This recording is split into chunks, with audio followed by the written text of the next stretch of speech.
C'est l'histoire d'une simple observation faite dans les années 90 par l'éleveur laitier Jean-Pierre Pasquet. Lorsque ces vaches mangent de l'herbe au printemps, elles sont en grande forme et produisent un beurre naturellement tendre. Quand on regarde la composition de l'huile qui est présente dans l'herbe de printemps, on a à peu près 65% d'oméga 3. Mais l'hiver, lorsque ces vaches sont nourries au foin, l'éleveur décide de compléter leur alimentation par des oméga 3 présents dans des graines oubliées comme le pois, la févrole, le lupin, le lin ou encore dans des plantes fourragères comme la luzerne. Le constat se confirme et attire l'attention d'agronomes et de médecins. Je pense que l'acte fondateur de l'association, c'est l'étude clinique de 99. On a pris 2 groupes de volontaires sains et on leur a fait manger exactement la même chose, mais issus d'animaux nourris avec la fraction habituelle de soja, ou les autres avec une fraction de graines de lin cuites.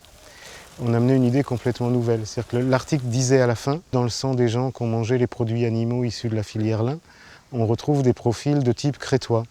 Et ces gens avaient mangé comme les autres, mais les animaux avaient mangé différemment. Et au bout de 15 jours déjà, on voit des changements dans le sang. Parmi les autres fondateurs de l'association, il y a Bernard Schmitt.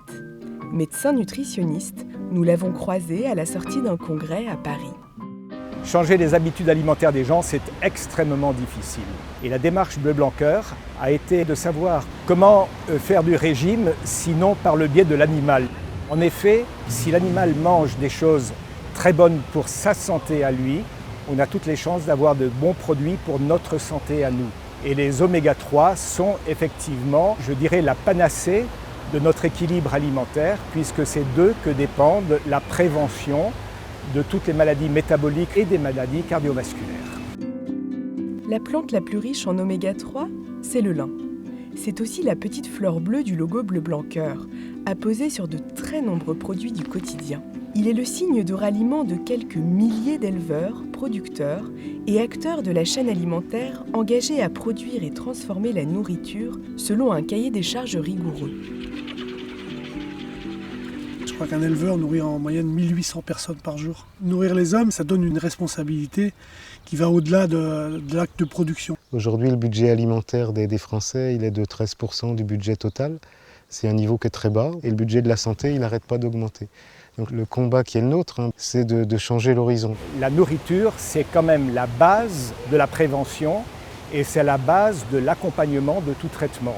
L'association Bleu Blanc Cœur repose sur plus de 200 publications scientifiques et 5 études cliniques. C'est la seule démarche agricole reconnue d'intérêt nutritionnel et environnemental par les ministères de la Santé, de l'Environnement et de l'Agriculture. En fait, Bleu Blanc Cœur, c'est une démarche de santé publique et d'environnement. Et ça a du sens que si elle s'adresse à tout le monde. Le oui, on a tous le droit de bien manger, c'est sans doute le vrai message fort de Bleu Blanc Cœur.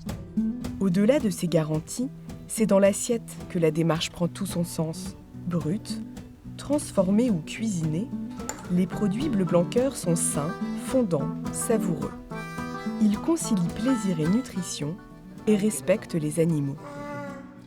L'agriculture du XXIe siècle, pour nous, c'est définitivement une agriculture dédiée à la santé des gens, mais qui intègre la santé des animaux et la santé des sols.